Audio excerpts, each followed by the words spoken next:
Χαίρετε κυρίες και κύριοι και χρόνια πολλά. Στα χέρια των αρχών βρίσκονται δύο υπήκοοι των Σκοπίων που εισήλθαν παράνομα στη χώρα μας από αφύλακτο σημείο της Μεθορίου στην περιοχή του Όρους Πάικου και κατήχαν ναρκωτικά και οπλισμό. Όπως έγινε γνωστό από την αστυνομία, οι δύο αλλοδαποί 22 και 27 ετών, οι οποίοι δεν είχαν ταξιδιωτικά έγγραφα, συνελήφθησαν εντός της χώρας μας από άνδρες του Τμήματος Δίωξης Ναρκωτικών της Ασφάλειας Κιλκής, οι οποίοι είχαν θέσει υπό διακριτική παρακολούθηση την περιοχή μεταξύ Φανού και Σκρά, καθώς είχαν πληροφορίες ότι γίνεται παράνομη διακίνηση ναρκωτικών και όπλων. Στην κατοχή των συλληφθέντων βρέθηκαν και κατασχέθηκαν 3 συσκευασίες που περιείχαν ποσότητα κάναβη συνολικού βάρους 3.079 γραμμαρίων, ένα υποπυλοβόλο Σκόρπιον διαμετρήματος 7,65 χιλιοστών, 3 γεμιστήρες καθώς και 14 φυσίγγια. Καπνοπαραγωγοί από το νοτιοδυτικό τμήμα των Σκοπίων έχουν αποκλείσει από τις 11 τοπική ώρα τη συνοριακή διάβαση Μετζίτλια, η οποία οδηγεί στη διάβαση της νίκης στη Φλόρινα, διαμαρτυρώμενοι για τις χαμηλές τιμές που προσφέρουν οι καπνέμποροι των Σκοπίων. Όπως ανέφεραν οι διαδηλωτές, θα παραμείνουν στο σημείο αποκλεισμού μέχρι τις 6 το απόγευμα τοπική ώρα. Οι καπνοπαραγωγοί των Σκοπίων τις τελευταίες ημέρες έχουν εντείνει τις διαμαρτυρίες τους και ζητούν από την κυβέρνηση της χώρας να ασκήσει πιέσεις και εντατικούς ελέγχους σε καπνέμπορους, οι οποίοι δεν τηρούν την αρχική συμφωνία για την τιμή αγοράς των καπνών. Έχουμε στη τηλεφωνική μας γραμμή τον Δήμαρχο Ρεοκάστρου πλέον, τον κύριο Δημήτριο Σαραμάντο. Δήμαρχε, χαίρετε. Χαίρετε, χρόνια πολλά. Καλή χρονιά, συγχαρητήρια για την εκλογή σας. Δήμαρχε, θα θέλαμε να μας πείτε, μπορεί να το γνωρίζουμε, αλλά πρέπει να μάθουν φυσικά και οι τηλεθεατές μας, ποιοι είναι οι δήμοι που συνενώθηκαν και δημιουργήθηκε ο καλλικρατικός πλέον Δήμος ο Ρεοκάστρου? Είναι ο Δήμος ο Ρεοκάστρου, ναι, ο Δήμος Μυγδονίας και ο Δήμος Καλυθέας. Πολύ ωραία. Εσείς συμφωνείτε με αυτή την συνένωση ή θα θέλετε να συνενωθούν ίσως κάποιοι άλλοι δήμοι? Όχι, όχι. Είναι νομίζω ότι μια από τις καλύτερες συνενώσεις σε όλη τη χώρα όσον αφορά και χωροτακτικά, αλλά και στη λογική της προοπτικής ανάπτυξης που είχαν οι 3 περιοχές, οι 3 παλιοί δήμοι. Μάλιστα. Ποιος είναι ο πληθυσμός αυτή τη στιγμή του καλλικρατικού Δήμου Ρεοκάστρου? Ο πληθυσμός στην απογραφή ήταν 25.200 περίπου, αλλά ο σημερινός πραγματικός πληθυσμός ξεπερνά τις 50.000. Μάλιστα. Ελπίζω να απογραφούν όλοι αυτοί. Ελπίζω να απογραφούν όλοι αυτοί το Μάρτιο, ώστε να εκμεταλλευτούμε τους πραγματικούς κατοίκους που έχουμε και τις επιχορηγήσεις που περιμένουμε για αυτή την νέα πλέον αρχή που κάνει ο νέος Δήμος. Ακριβώς. Και είναι και μέσα στα όρια που είχε δοθεί από το Υπουργείο Εσωτερικών όσον αφορά το Καλλικράτη. Οπότε, σύμφωνα με την απογραφή που μας λέτε εσείς, όχι με την του 2001.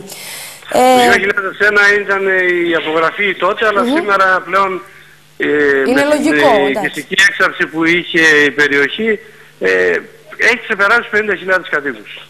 Μάλιστα. Είπατε ότι συμφωνείτε απόλυτα με τη συνένωση που έγινε και ήταν η πιο σωστή, ίσως όπως είπατε, από όλες όσες έχουν γίνει. Θέλουμε λίγο να μας πείτε ποιος δήμος από αυτούς που συνενώθηκε θεωρείτε ότι είναι ο πιο ολοκληρωμένος και ποιος έχει τα μεγαλύτερα προβλήματα? Πιο ολοκληρωμένος μπορούμε να πούμε ότι οικιστικά είναι το Ρεόκαστρο, η έδρα του Δήμου. Μάλιστα. Οικιστικά. Τα προβλήματα είναι παντού, τα ίδια και μεγάλα, και μεγάλα και ποικίλα.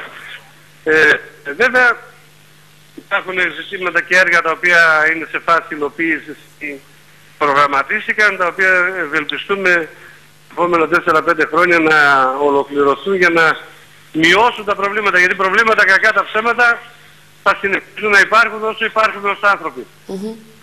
Σαφώς είναι γνωστό, όλοι οι δήμοι έχουν προβλήματα, πάνω κάτω περίπου τα ίδια. Θα θέλαμε να μας πείτε όμως πάνω σε αυτή την ερώτηση πάλι, ποιο είναι το μεγαλύτερο πρόβλημα που θέλετε να διορθώσετε εσείς άμεσα, ξεκινώντας τώρα? Κοιτάξτε, όσον αφορά την έδρα, το μεγάλο ζήτημα και το μεγάλο πρόβλημα είναι η έλλειψη πρασίνου. Μάλιστα. Και η έλλειψη των κοινόχρηστων χώρων που δυστυχώς η οικιστική ανάπτυξη τους περιόρισε. Όσον αφορά τους άλλους 2 δήμους, είναι η ολοκλήρωση των επιχειρηματικών δικτύων, οι νέες επεκτάσεις που πρέπει να γίνουν για την ανάπτυξη των περιοχών και βασικά μετά από εκεί και πέρα νομίζω ότι πλέον οι οικονομικές δυνατότητες των νέων δήμων είναι μικρές, άρα θα πρέπει να περιοριστούμε πολύ στην καθημερινότητα και σε 2-3 βασικά πράγματα, όπως πρώτο και καλύτερο είναι η παιδεία. Γιατί η παιδεία είναι το μέλλον.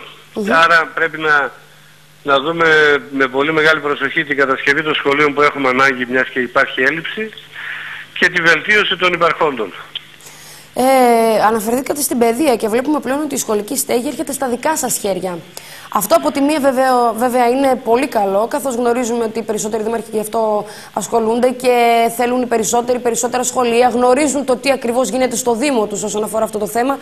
Οπότε αυτό ίσως βοηθά και τους δημότες σας, σωστά?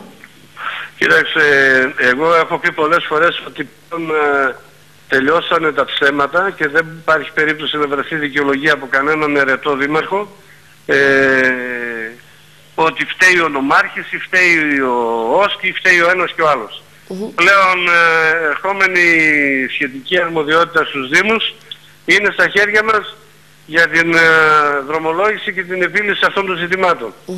Και πρέπει να μην μείνουμε στα λόγια, πρέπει να λειτουργήσουμε και να δρομολογήσουμε την κατασκευή των κτηριακών συγκροτημάτων που χρειάζονται στα σχολεία μας, μιας και δεν είναι και έργα τα οποία επιλύονται μέσα σε μια χρονιά. Αλλά δεν μπορεί να περιμένουμε για του χρόνου ή την επόμενη χρονιά κάθε φορά και να αφήνουμε το βασικό για μένα κομμάτι που πρέπει να δούμε πρώτα και κυριότερα στη χώρα μας, είναι η παιδεία, άρα πρέπει να το δρομολογήσουμε για να το λύσουμε το θέμα. Μάλιστα. Σε συνέντευξη που έδωσε χθες εδώ στο κανάλι μας, στην εκπομπή Τύπος και Υπογραμμός, ο Περιφερειάρχης πλέον Κεντρικής Μακεδονίας, ο κ. Παναγιώτης Ψωμιάδης, είπε ότι η περιφέρεια είναι με άδειες τσέπες. Δεν υπάρχουν χρήματα και δεν μπορεί να γίνει τίποτα. Να φανταστούμε πως το ίδιο συμβαίνει και στους Δήμους, έτσι? Παντού. Είναι ένα θέμα, νομίζω, που όταν το ίδιο το κράτος είναι με άδειες τσέπες, δεν μπορεί οι υπόλοιποι να έχουν χρήματα. Αυτό που μας έχει μείνει σε εμάς είναι πλέον να διαχειριστούμε το δυνατόν καλύτερα και το τελευταίο ευρώ, ούτως ώστε να εξοικονομήσουμε τα χρήματα που χρειάζονται για τις βασικές υποδομές. Θα πάμε βήμα-βήμα. Πρώτα απ' όλα πρέπει να δούμε πόσο είναι το άνοιγμα του νέου Δήμου, που θα είναι μεγάλο, και να δρομολογήσουμε την επίλυση αυτού του ζητήματος και τη δρομολόγηση της αποπληρωμής των χρεών. Είναι ένα θέμα το οποίο δεν μπορείς να ονειρεύεσαι και να θέλεις να δημιουργήσεις πράγματα όταν χρωστάς παντού. Άρα πρέπει να δρομολογήσεις την αποπληρωμή των παλαιών χρεών και παράλληλα μετά να βάλεις τη βάση με συγκεκριμένα χρονοδιαγράμματα πληρωμών των νέων έργων.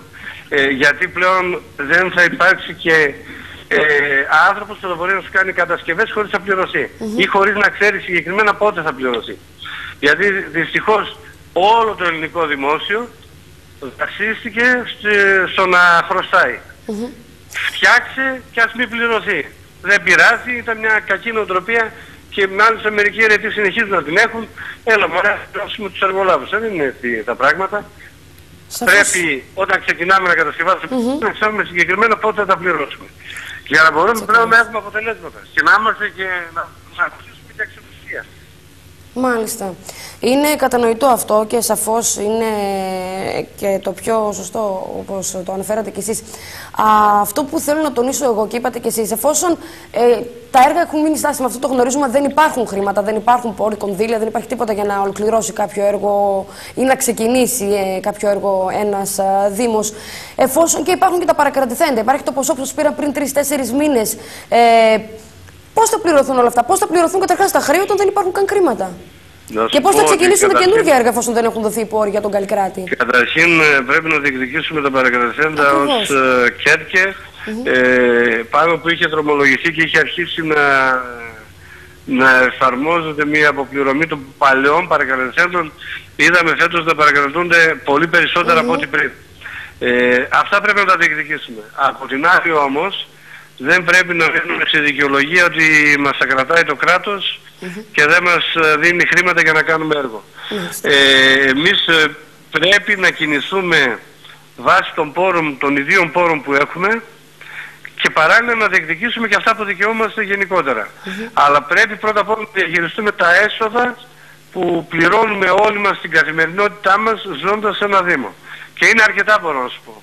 Εάν τα αξιοποιήσουμε σωστά αυτά, θα μπορέσουμε να ξεπεράσουμε αρχικά ένα πρόβλημα και φυσικά αν πάρουμε και τα χρήματα που μας φορολογεί το ελληνικό δημόσιο και ανήκουν στους δημότες, τότε θεωρώ ότι θα πετύχουμε και το απόλυτο.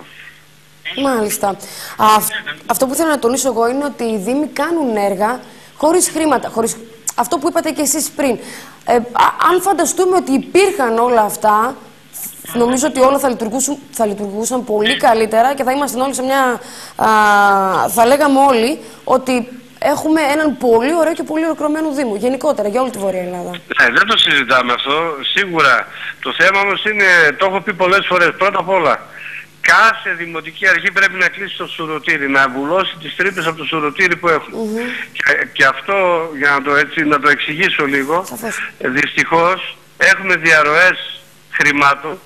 Εγώ δεν θέλω να πω κάτι βαρύ, απλά γίνεται σπατάλη ασκόπως σε πολλά ζητήματα, τα οποία αυτή η κακή διαχείριση στερεί σοβαρότατα έργα υποδομών σε κάθε Δήμο.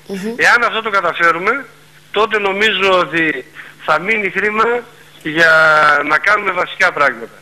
Και αν φυσικά κάνει και το ίδιο το ελληνικό κράτος αυτό για τον εαυτό του, δηλαδή οι υπουργοί, τα υπουργεία, όλα αυτά, τότε νομίζω ότι δεν θα χρειάζεται να παρακρατεί τους φόρους που αναλογούν για την τοπική αυτοδιοίκηση για να επιβιώσουν αυτοί. Γιατί αυτό είναι, να μην κρυβόμαστε, τι κάνει η εκάστοτε ελληνική κυβέρνηση, και μόνο σημερινή, την σπατάλη που κάνουν αυτοί, και καλύπτουν τα ανοίγματά τους από άλλες πηγές. Και οι άλλες πηγές οι πιο εύκολες είναι το Δήμο. Μιας και δεν αποκεντρώνεται η φορολογία, να πάνε οι φόροι απευθείας στους Δήμους και πάνε πρώτα κεντρικά, από εκεί και πέρα μας δίνουν ό,τι θέλουν αυτοί. Μάλιστα. Εάν όμως η φορολογία πήγαινε στη βάση της, στους Δήμους δηλαδή, όπως γίνεται σε όλες τις ευρωπαϊκές χώρες, ακόμα και στις λεγόμενες υπανάπτυξης ευρωπαϊκές χώρες, όπως είναι το Σκοπίων και άλλες, η φορολογία είναι στη βάση. Είναι στους Δήμους. Με τα περισσότερα ποσά. Στην Ελλάδα δεν θέλουμε ποτέ αποκέντρωση, γιατί έτσι μας βολεύει. Αυτά είναι δύο πράγματα τα οποία αν αλλάξουν, τότε θα δούμε πραγματικά να αλλάζει αυτή η χώρα.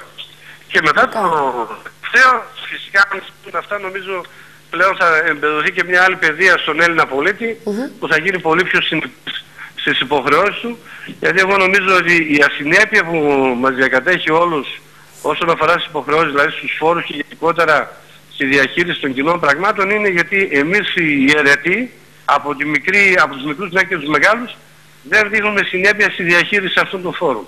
Εάν δείξουμε συνέπεια, τότε νομίζω ότι και ο τελευταίος Έλληνας πολίτης θα γίνει πλέον πολύ πιο συνειδητός και αποτελεσματικός στην απόδοση των φόρων που του αναλογεί. Μάλιστα. Κάτι που πραγματικά είναι κάπως ειρωνικό, έχει γίνει δημοσκόπηση από την αυτοδιοίκηση gr.gr όσον αφορά τον Καλλικράτη και τους πόρους, και 8 στους 10 φοβούνται ότι οι πόροι δεν θα δοθούν. Φανταστείτε πως ακόμα και οι δημότες μπορεί να συμφωνούν με αυτό που γίνεται, άλλοι μπορεί ναι, άλλοι μπορεί όχι. Ούτως ή άλλως ο δημότης πλέον το μόνο που τον ενδιαφέρει είναι να ο Δήμος του είτε συνενωθεί είτε όχι, όπως και ο κάθε πολίτης, να λειτουργεί σωστά. Οι ίδιοι φοβούνται ότι δεν θα δοθούν οι πόροι και ότι όλα θα πάνε... Εγώ δεν φοβάμαι, είμαι σίγουρος. Εγώ δεν φοβάμαι, είμαι σίγουρος ότι δεν θα αποδοθούν όλοι οι πόροι, και θα σας το πω ότι δεν θα αποδοθούν γιατί δεν θα επιβιώσει το ίδιο το κράτος αν αποδοθούν όλοι. Δεν θα μπορέσουν να κάνουν, δηλαδή αν αποδοθούν όλοι, είμαι σίγουρος ότι δεν θα μπορέσουν να γίνουν πληρωμές μισθών στα υπουργεία. Εγώ είμαι σίγουρος. Γι' αυτό το λόγο πρέπει